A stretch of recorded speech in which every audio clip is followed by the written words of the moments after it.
இன்று அவருடைய சத்தம். எழுதியவர் சகோதரர் சகரியா புனன் அவர்கள்.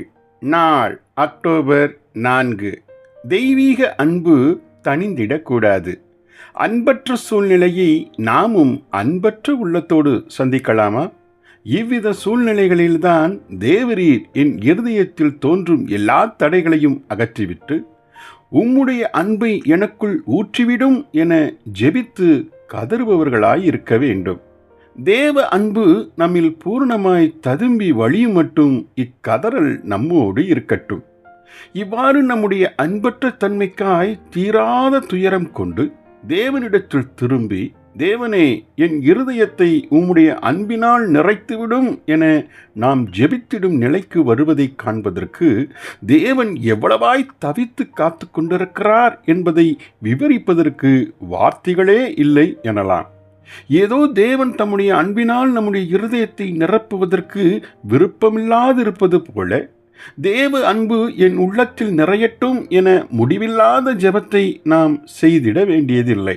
ஆம், எவ்வாறு திறந்து வைக்கப்பட்ட ஒரு அறையில் சூரிய ஒளி பாய்ந்து நிரப்புகிறதோ அதை போலவே நம்முடைய இருதயத்தை தம்முடைய அன்பினால் நிறைத்து விடுவதற்கு தேவன் மகா விருப்பம் கொண்டுள்ளார். நாம் சுவாசிக்கும் காற்று நம்மை சுற்றிலும் சூழ்ந்து நெருக்கி இருப்பதைப் போலவே தேவ அன்பும் நம்மை சூழ்ந்து எப்போதும் நெருக்கி நிற்கிறது. அந்த அன்பு உள்ளே பிரவேசிக்க முடியாமல் கதவை மூடி தடை செய்யாதிருங்கள். நீங்கள் மாத்திரம் தடைகளை அகற்றி கதவை திறந்து விட்டால் தேவ அன்பின் வெள்ளம் உங்கள் உள்ளம் புலங்காயுதம் அடையும்படியாய் நிறைத்து விடுவதை காண்பீர்கள்.